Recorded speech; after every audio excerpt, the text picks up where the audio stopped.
ইনশাআল্লাহ আজকে আমরা সূরা হুমাযা নিয়ে আলোচনা করব। প্রথমেই আমরা জেনে নেব এর আগের সূরাটির সাথে এর কি সম্পর্ক রয়েছে। এর আগের সূরাটি হচ্ছে সূরা আসর।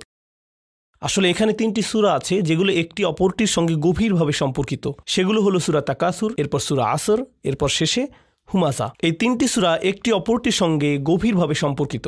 সূরা তাকাসুরের মূল ভাব হচ্ছে আল্লাহর পক্ষ থেকে এমন একটি অভিযোগ বা একটি ঘোষণা, তা হলো মানুষ বিভ্রান্ত। মানুষ মূলত বিভ্রান্ত। আর এদের বিভ্রান্তি কেবল শেষ হয় কখন? যখন তারা কবরের দিকে যাত্রা শুরু করে। হাত্তা জুরতুম আল মাকাবির, তাই না? ততক্ষণে বেশ দেরি হয়ে গেছে। সুতরাং মূল কথা হচ্ছে বিভ্রান্ত হয়েও না, জেগে ওঠো, কারণ এখনো সময় আছে আর তোমার সময় শেষ হয়ে আসছে। আর এটাই হচ্ছে সূরা আসরের মূল শিক্ষা, ওয়াল আসর ইন্নাল ইনসানা লাফি খুসর। কিন্তু তুমি যদি সময়কে কাজে লাগাতে না পারো তাহলে বাকি থাকে কি? বিভ্রান্তি। আর এর সবচেয়ে ভয়ঙ্কর দিকটি এই সূরায় বর্ণনা করা হয়েছে। তাই যেহেতু এটা এই তিনটি সূরার ক্রমান্বয়ে বর্ণনা এসেছে, তাই এখানে আরও কিছু বিষয় আছে। সূরা আসরের প্রধান আয়াতটি হচ্ছে ইন্নাল ইনসানা লাফি খুসর। এটাই হচ্ছে এই সূরার সারমর্ম, এটাই হচ্ছে মূল ঘোষণা, এটাই সার কথা। এখন মানুষ যে ক্ষতির মধ্যে ডুবে আছে এই বিষয়টি সম্পর্কে এই সূরায় বলা হয়েছে। এটা কতটা ভয়ঙ্কর হতে পারে, অর্থাৎ এটা হচ্ছে সর্বোচ্চ ক্ষতি। এটাই সূরা হুমাযায় বর্ণনা করা হয়েছে। কিছু আলেমদের মতে কোরআনে জাহান্নামের আগুনের ব্যাপারে কোনো শব্দ নেই এই সূরাটি ব্যতীত। কেননা আল্লাহ আযজা ওয়া জাল্লা সাধারণত যেভাবে বলেন তা থেকে কঠিনভাবে এখানে বলেছেন। নির্দিষ্টভাবে বললে তিনি বলেছেন নারুল্লাহ। দেখুন, তিনি যখন বলেন নার, আগুন, এটা দিয়ে বোঝানো হয় জাহান্নাম, নারী জাহান্নাম, তাই না? কিংবা আযাব আল হারিক, আযাব আস সাঈর, এগুলো সবই একই জিনিস, তা হলো জাহান্নামের আগুন। কিন্তু যখন আল্লাহর সাথে কিছু সম্পর্কিত করা হয় তার মানে এই বর্ণনাটি সব কিছুর ঊর্ধ্বে। এটা অনেকটাই এমন, ধরুন আমি যদি আগুন জ্বালাই, আমার জ্বালানো আগুন বনাম এমন একজনের আগুন জ্বালানো যে আমার চেয়ে আগুন ভালো জ্বালাতে পারে। কিন্তু এখানে আল্লাহ বলছেন কার জ্বালানো আগুন? আল্লাহর। তার মানে এখানে এমন আগুনের কথা বলা হচ্ছে যার কোনো তুলনা হয় না। এটা এমন আগুন যা কল্পনার বাইরে, বা এমন কিছু যা স্বয়ং আল্লাহ নিজে বিশেষভাবে তৈরি করে রেখেছেন।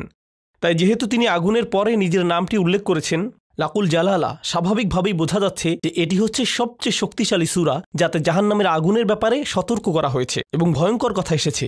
এই সূরার ব্যাপারে আরেকটি বিষয় এখানে গুরুত্বপূর্ণ, তা হলো এটি হচ্ছে শেষ পাড়ায় আখিরাতের বিষয়ে শেষ বর্ণনা। এরপরে বাকি যে সূরাগুলো আছে সেগুলোতে সরাসরিভাবে পরবর্তী জীবন সম্পর্কে বর্ণিত হয়নি। আপনারা যদি আগের দার্সগুলোতে অংশ নিয়ে থাকেন তাহলে জেনে থাকবেন সবগুলো না হলেও বেশিরভাগ সূরাতেই পরবর্তী জীবন সম্পর্কে কিছু বর্ণনা এসেছে, আখিরাত সম্পর্কে কিছু না কিছু বর্ণিত হয়েছে। কিন্তু এটা হচ্ছে সর্বশেষ বর্ণনা এবং সবচেয়ে ভয়ঙ্কর বর্ণনা, যেন বিষয়টি শেষ করা হচ্ছে এর সবচেয়ে চরম, সবচেয়ে শক্তিশালী বর্ণনাটি দিয়ে। সূরার প্রথম শব্দটি হচ্ছে ওয়াইলুন, বিভ্রান্তি, গালমন্দ। এর আরও কিছু অর্থ আছে, আমরা পরে এই নিয়ে বিস্তারিত জানব। তবে তার আগে আপনাদের জানিয়ে রাখছি এই শব্দটি কোরআনে ২৭ বার ব্যবহৃত হয়েছে, আর একটি সূরায় সেই ২৭ বারের ১০ বার এসেছে। ওয়াইলু ইয়াউমাইযিল লিল মুকাযযিবিন, এটা হচ্ছে সূরা মুরসালাত। এই একটি সূরাতেই ১০ বার এসেছে। কিন্তু কোরআনে এমন দুইটি সূরা আছে যেখানে সূরার শুরুতেই ওয়াইলুন শব্দটি এসেছে। একটি হচ্ছে ওয়াইলুল লিকুল্লি হুমাযাতিল লুমাযা, অপরটি হচ্ছে ওয়াইলুল লিল মুতাফফিফিন। মজার ব্যাপার হচ্ছে দুইটি সূরাতেই আল্লাহ আযজা ওয়া জাল্লা মানুষের অসৎ ব্যক্তিদের বিষয়ে বলেছেন। এই সূরায় পরিষ্কারভাবে এটা এসেছে, আল্লাযী জামআ মালান ওয়া আদ্দাদা, সে ধন সম্পদ জমায় আর প্রতিনিয়ত গুনতে থাকে, আরও সম্পদের প্রস্তুতি নিতে থাকে। অপরদিকে আল্লাযীনা ইযা ইকতালু আলান নাসি ইস্তাওফুন ওয়া ইযা কালুহুম আও ওয়াযানুহুম, তারা যখন ক্রেতা হয়, তারা কোনো পণ্য কেনে, তারা চায় যেন সবচেয়ে কম টাকায় নিতে পারে, কোথায় কম মূল্যে কেনা যায়, বেশি মুনাফা পাওয়া যায়, যেন ১ টাকাও বাকি না থাকে। কিন্তু যখন তারা কিছু বিক্রি করে আর অন্য কেউ তা কেনে, তখন তারা তাদেরকে প্রাপ্যের চেয়ে কম দেয়। তারা চায় যেন তাদের ক্রেতা কম পায়। আলা ইয়াযুন্নু উলাইকা আন্নাহুম মাবউসুন, এই লোকটি কি জানে না, সে কি ভাবে না যে তাকে আবার পুনরুত্থিত করা হবে? তাহলে আগের আয়াতেও শুরুতে ওয়াইলুন এসেছে, এই আয়াতেও শুরুতে ওয়াইলুন এসেছে, ভ্রান্তি এবং গালমন্দ।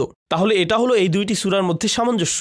এবার আমার নোটে ফিরে আসি। ওয়া আসলুহু ওয়াইলি ফুলানিন, শব্দটি মূলত ছিল ওয়াই, শুরুতে লাম ছিল না। প্রকৃত শব্দটি ছিল শুধু ওয়াই। বাক্যে এটার ব্যবহার হবে ওয়াই লি ফুলান, লাম এখানে হারফে জার। আপনারা যারা এখানে এটা জানেন না, আপনারা আলহামদুলিল্লাহ জানেন, তাহলে হারফে জার হচ্ছে লি ফুলানিন, অমুকের উপর যেন এই অভিশাপ পড়ে, অমুকের উপর যেন এই অভিশাপ পড়ে, এটাই হচ্ছে ওয়াই লি ফুলান। আর এভাবেই আসলে তারা কাউকে অভিশাপ দিত, ওয়াইলাকা। এমনকি এটা কোরআনেও এসেছে, যখন বাবা মা দেখে তাদের বাচ্চা, তাদের ছেলে, তাদের মেয়ের ইমানের সব আশা শেষ হয়ে গেছে, তখন আল্লাহ সেই ধৈর্যহীন বাবা মায়ের বর্ণনায় বলেন, ওয়াইলাকা আমিন, তোমার উপর অভিশাপ লাগুক, তোমার ইমানের এই অবস্থা কেন, যেন তাদের সব আশা শেষ হয়ে গেছে। এটা খুবই শক্তিশালী একটি কথা। তাহলে এখানে আলাদা দুইটি শব্দ আছে, কিন্তু এরপরেই তারা এত জোর দিয়ে বলে ওয়াইলি ফুলান, যেন ওয়াও আর লাম একত্রে এমন শোনা যায়, যেন এটা একটি শব্দ। আলংকারিক দিক থেকে ওয়াই শব্দটির দুইটি অর্থ আছে। বলা হয়েছে অর্থ হচ্ছে তাআসসুফ, মানে যে এটা বলছে সে খুবই বিমর্ষ, এটাই তাআসসুফের অর্থ। যে এটা বলছে সে খুবই বিষণ্ণ, যাকে বলছে তার প্রতি সে খুবই দুঃখিত, খুবই হতাশ। এখন এখানে বাবা মায়ের যে উদাহরণটি আমি দিয়েছি সেটা তো অবশ্যই খুবই সত্য, যে তারা তাদের নিজেদের সন্তানদের উপরই বিরক্ত, এজন্যই তারা নিজেদের সন্তানকে এমন কথা বলছে। কিন্তু যদি আমরা ভাষার এই বৈশিষ্ট্যটি বুঝতে পারি, তাহলে সূরা হুমাজায় কে এমন বিরক্ত? আল্লাহ আজ্জা ওয়া জাল্লা তাদের উপর চরমভাবে বিরক্ত। এই সূরায় তিনি যাদের ব্যাপারে বলছেন। এই হলো ওয়াই। এরপরে দ্বিতীয় বিষয় হচ্ছে হাসরা, ওয়াইলি হাসরা। হাসরা অর্থ হচ্ছে, বাংলা করলে এর অর্থ দাঁড়ায় অরণ্যরোদন, সংক্ষেপে বললে আফসোস করা। তবে আফসোস দিয়ে আসলে পুরোপুরি বোঝানো যায় না। এমন বিষয় আফসোস করা যা কখনোই ফিরে আসবে না, অসম্ভব কিছুর জন্য আফসোস। এমন বিষয় আফসোস করা যা কখনোই ফিরে আসবে না। ধরুন আপনি একটা ভুল করলেন, এরপরে শুধরে নিলেন, কিন্তু এখানে এজন্যই বাংলায় একে বলে অরণ্যরোদন। অরণ্যরোদন মানে বৃথা চেষ্টা। এটাই হচ্ছে হাসরা। এটা এমন হাসরা যাদের বিপক্ষে ওয়াইল শব্দটি এসেছে, তারা আর ফিরে যেতে পারবে না। তারা কেবল অনুভব করবে যে হাসরা, তারা শুধু আফসোস করবে যদি তারা এটা না করত, কিন্তু ততক্ষণে তাদের জন্য অনেক দেরি হয়ে গিয়েছে। একইভাবে ওয়াইলাকা শব্দটি সূরা আহকাফে এসেছে এবং ওয়াইকা আন্না, ওয়াও দিয়ে শুরু, কিন্তু শেষটা একরকম না, ওয়াইকা আন্না। এটা সূরা কাসাসে এসেছে। সরফের দৃষ্টিকোণ থেকে বললে এই সূরায় 3টি শব্দ আছে। কোরআনে এটা গুরুত্বপূর্ণ, বিশেষ করে ছোট সূরাগুলোতে আল্লাহ যেভাবে শব্দ গঠন করেছেন এবং যেভাবে একই সাথে মিল রেখে বর্ণনা করেছেন। একটি হচ্ছে হুমাজা, শেষে তা মারবুতা আছে, লুমাজা, এর সাথে মিলে ফুআলা। তাহলে হুমাজা, লুমাজা এবং এদের সাথে মিলে তৃতীয় শব্দ হলো হুতামা। তাহলে আল্লাহ আজ্জা ওয়া জাল্লা শেষ পর্যন্ত বলছেন ওমা আদরাকা মা আল হুতামা, তাই না? হুতামা। তাহলে এই 3টি শব্দের মধ্যে মিল আছে। এখন ভাষাগত বিশ্লেষণ করলে এটা কিন্তু কোনো কাকতালীয় ব্যাপার নয়। সূরাটি ভালোভাবে পড়লে আমরা বুঝতে পারি এই 3টি মিলের মধ্যে প্রথম 2টি বিষয় হুমাজা এবং লুমাজার সাথে শেষ বিষয়টি হুতামার মিল রয়েছে। আলংকারিক এবং অর্থগত দিক থেকে এদের মধ্যে সম্পর্ক রয়েছে। তাই আল্লাহ তাআলা এই 3টি বিষয়কে একত্রে বলেছেন। যাই হোক, এই শব্দগুলোর ব্যাপারে প্রথমত আপনাদের বলতে চাই যে এগুলোর মধ্যে কাসরা রয়েছে। এর মানে হলো এগুলো দিয়ে এমন কিছু বোঝায় যা অনেকবার ঘটে থাকে। হুতামা দিয়ে এমন কিছু বোঝায় যা অনেকবার ঘটে থাকে। হুমাজা দিয়েও তাই, লুমাজা দিয়েও তাই। হুমাজ এবং লুমাজ হচ্ছে আসলে মূল শব্দ। আর আরবের বেশিরভাগ ভাষাবিদ এবং অভিধানের মতে এর মানে হচ্ছে কারিবুল মাআনা। এর মানে হচ্ছে এগুলো প্রায়ই একটি অপরটির পরিবর্তে ব্যবহার করা যায়। এই দুইটির মধ্যে পার্থক্য খুবই কম। ইমাম রাজি বলেছেন, ইবনে আব্বাস রাদিয়াল্লাহু তাআলা আনহু বলছেন, হুমাজ হচ্ছে কারো পেছনে বলা, আর লুমাজ হচ্ছে সামনাসামনি, আর লুমাজ হচ্ছে সামনাসামনি। তাহলে হুমাজা হচ্ছে সে যে কারো পেছনে বাজে কথা বলে, যাকে আমরা গীবত বলে থাকি। তারা এটা খুব বেশি করে, শব্দটি দিয়ে এমনই বোঝা যায়। আর লুমাজ হচ্ছে সে যে কাউকে সামনাসামনি ভৎসনা করে।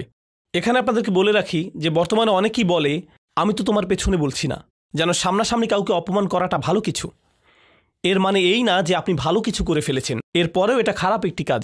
কেননা আল্লাহ এখানে লানত করেছেন শুধুমাত্র যারা পেছনে বলে তাদেরকেই নয়, বরং তাদেরকেও যারা সামনাসামনি বলে। এটা কোনো বড় কিছু নয়, কিংবা বড় কোনো মর্যাদাবান কাজ নয় যে আপনি কাউকে সবার সামনে হেউ করে বীরত্ব দেখাবেন। এখন ইমাম রাজি এখানে 2টি গুরুত্বপূর্ণ কথা বলেছেন।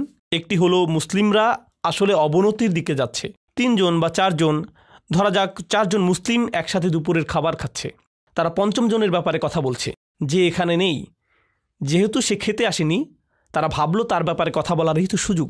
আবার এদের মধ্যে একজন যদি বলে ওহ আমার এখন যেতে হবে, আমার একটা মিটিং আছে, এরপর সে চলে গেল। এবার 3 জন বাকি থাকলো। বলুন তো এই 3 জন এখন কি করবে? তারা 4র্থ জনকে নিয়ে বলা শুরু করবে সে একজন ভালো মানুষ, কিন্তু তার কি সমস্যা জানেন? এটা বলে সে বলা শুরু করবে। আরও ভয়ঙ্কর হচ্ছে, কখনো হয়তো তাকে আসলে যেতেও হবে না, বাকি 3 জন এমনিতেই তার উপর চড়াও হবে এবং অপমান করবে। আমরা শুধু মজা করছি, তুমি বুঝতে পারছো? আমরা তো মজা করছি, তাই না? কেবল মজা করছি। অর্থাৎ মূল কথা হচ্ছে কাউকে সবার সামনে অপমান করা কোনো বড় বিষয় নয়, কারণ এটা তো বন্ধুদের মধ্যেই, তাই না? এটা কারা করে? কোনো শত্রু তো এমন করবে না, কোনো ট্রেন স্টেশনে বা অফিসে তো এমনটি হবে না। এটা হয় শুধু বন্ধুদের মধ্যে, আর এটা অনেক বেশি হয়। এজন্যই শব্দটি দিয়ে বোঝানো হয়েছে যে এটা অনেক বেশি হয়ে থাকে। এটা গেল প্রথম বিষয়।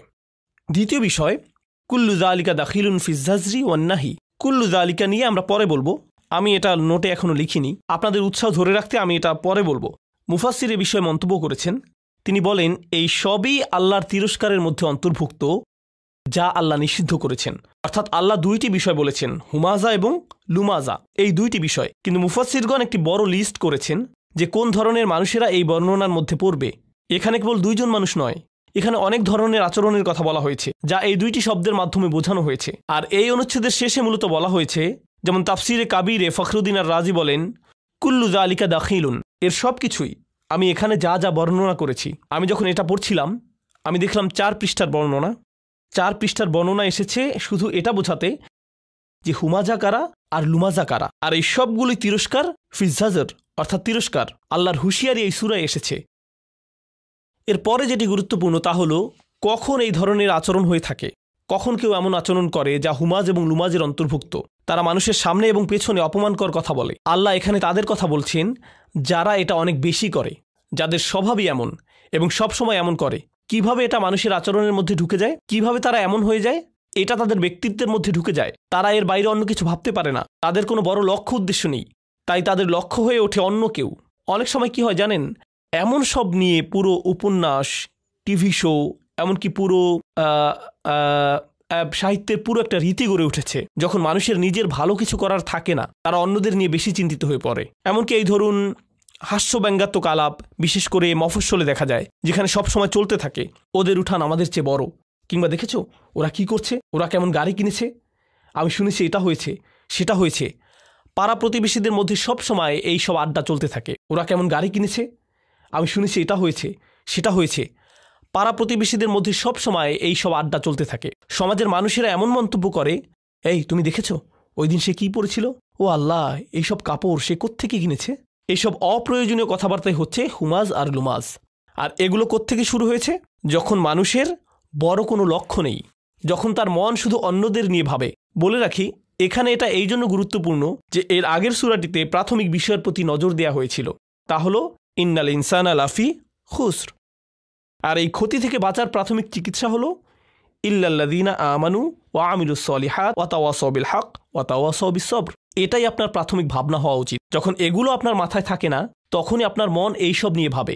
আপনার নিজের মধ্যে সমস্যা খুঁজে আপনি পান না, আপনার নিজের মধ্যে সমস্যা না খুঁজে আপনি অন্যের দোষ ধরায় ব্যস্ত হয়ে পড়েন। আসলে সম্ভবত মুফতি মুহাম্মদ শফি দুর্বল ব্যক্তিত্বের মানুষ সম্পর্কে একটি উর্দু কবিতায় বলেছিলেন যে নিজের দোষ দেখতে পায় না, নিজের দোষ ঢাকার জন্য সে যা করে তা হলো সবসময় অন্যের দোষ খুঁজে বেড়ায়, সবসময় অন্যের দোষ খুঁজে বের করে, এভাবেই সে নিজের দোষ ঢাকার চেষ্টা করে। তিনি বলেন, আমি এখানে উর্দুতে কবিতাটির একটি লাইন পড়ব, কিছু মনে করবেন না। আরও কি আজমত কে জানে, আরও কি আজমত কে জানে, কমজর্ফ জো ইনসা হতে হে। এর অর্থ হচ্ছে, যারা ব্যক্তি হিসাবে নিচু চরিত্রের তারা কিভাবে অন্যদের ভালো দিকের প্রশংসা করবে। তারা অন্যদের মধ্যে কেবলই সমস্যা দেখতে পায়। যখন কেউ অন্যদের মধ্যে কেবলই সমস্যা দেখে, সামনাসামনি কিংবা পেছনে, এর মানে কি জানেন, তারা নিজেরাই নিচু মানসিকতার, তারা মানুষের ভালো কিছু দেখতে পারে না, তারা শুধুই সমস্যা খুঁজে পায়, আর এতে তারা নিজেদের ছাড়া অন্য কারো ক্ষতি করে না। আল্লাহ আমাদের এই ধরনের আচরণ থেকে দূরে থাকার তৌফিক দিন। তো আমি আপনাদের সূরা তাকাসুর, সূরা আসর ও সূরা হুমাজার মিলের ব্যাপারে বলেছি, তাই আমি নোটের এই অংশটি বাদ দিচ্ছি। আমরা সরাসরি প্রখ্যাত ভাষাবিদ মুফাসসির আজ-জামাখশারির মন্তব্যে যাব। তিনি আল কাশাফ গ্রন্থ লিখেছেন। তিনি বলেন, আল হুমাজ আল কাসর, আরবিতে কাসর শব্দটি দিয়ে কোনো কিছু ফাটল ধরানো বা ভাঙা বা টুকরো করা বোঝায়, বা কোনো কিছু খণ্ডিত করা। সাহিত্যে এটা দিয়ে বোঝানো হয় কেউ যখন কারোর সাথে এমনভাবে কথা বলে যেন সে তাকে ভেঙে ফেলতে পারে, শারীরিকভাবে নয় মানসিকভাবে। সে তার সম্মান নষ্ট করতে চায় কিংবা তার আত্মসম্মানে ফাটল ধরাতে চায়, এমন কিছু বোঝায়। ভাষাগত দিক থেকে এই শব্দটি দিয়ে হুমাজ এর মনোভাব বোঝায়। এরপর তিনি বলেন, লুমাজ আত-তাআন, লুমাজ হচ্ছে মূলত ব্যঙ্গাত্মক স্বর, কাউকে নিয়ে বিদ্রুপ করা। বলে রাখি, বিদ্রুপ গুরুত্বপূর্ণ, বিদ্রুপ বোঝাটা গুরুত্বপূর্ণ, কারণ বিদ্রুপ কিন্তু প্রশংসা করেও করা যায়, কিন্তু অপমানের উদ্দেশ্যে। ধরুন আপনি কাউকে বললেন, ওয়াও তুমি তো বিশাল পণ্ডিত, আসলে আপনি বলছেন যে তুমি একটা মূর্খ, তাই না? তখন সে বলবে, তুমি আমার সাথে এভাবে কথা বলছো কেন? না না না, আমি বলছি যে তুমি একজন পণ্ডিত, তাই না? তো সে মনে করে সে এখানে কোনো ভুল করেনি, এটা কোনো ব্যাপার না।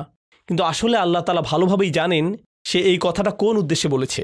আর যাকে অপমান করা হচ্ছে বা ব্যঙ্গ করা হচ্ছে সেও এটা জানে, তার অন্তরেও এটা গেঁথে যায়। তাহলে লুমাজা তোয়ানা বলা হচ্ছে যে লুমাজা হচ্ছে তারা, বা লুমাজা তাআনাহু এটাও এসেছে, সে তাকে লামাজ করেছে। অর্থাৎ সে তাকে ব্যঙ্গ করেছে। অল মুরাদুল কাসরা মিন আরাদিন নাস, এর অর্থ হলো এমনভাবে ভাঙা বা ফাটল ধরানো যখন আপনি তার সাথে থাকেন না, অর্থাৎ তার পেছনে বলা। অল আরদু মিনহুম ওয়া সিয়াবুহুম, সবসময় তার দোষ খুঁজে বেড়ানো এবং তার ব্যাপারে গীবত করা। অত্তাআন ফিহিম, এবং তার ব্যাপারে ব্যঙ্গ বিদ্রুপ করা। অবিনাউ ফুআলা, এর গঠন নমুনা বা সরফ হিসেবে ফুআলা শব্দটি হচ্ছে হুমাজার মতো। ইয়াদুল্লাহ আলা আন্না যালিক ওয়া আদাতিম মিনহুম, এটা দিয়ে বোঝা যায় এটা এমন একটা গুণ যা তার স্বভাবগত, সে সব সময় এমন করে। একই রকম আরেকটি বিষয় হচ্ছে মানে হলো কাউকে অভিশাপ দেয়া এবং কারো প্রতি ব্যঙ্গ করা। জামাকশারির মতে এটাও হুমাজার অন্তর্ভুক্ত। কাউকে গালমন্দ করার অর্থ হচ্ছে কারো ব্যাপারে বাজে কথা বলা, এটা হচ্ছে লানাহ বা সত্যি সত্যি অভিশাপ দেয়া, কারো ব্যাপারে বদদোয়া করা ইত্যাদি। আর দ্বিতীয়ত আদ্দাহিকা মানে হলো ব্যঙ্গ করা, কাউকে নিয়ে মজা করা এবং শাসানোর স্বরে কথা বলা। এখন কারো দিকে তাকিয়ে সুন্দর হাসি একরকম আর ব্যঙ্গাত্মক হাসি অন্যরকম। আমার মনে হয় আমরা সবাই এটা বুঝি, তাই না? আবার সত্যিকার চালাক প্রকৃতির লোক এমন করে, তাহলে সে বলে বাহ, আমি তোমার দিকে হেসে তাকাই, এটা তুমি চাও না? কি সমস্যা তোমার? তুমি কি সুখ শান্তি চাও না? তো তারা মনে করে তাদের এই চালাকির মাধ্যমে তারা এটা উতরে যেতে পারবে।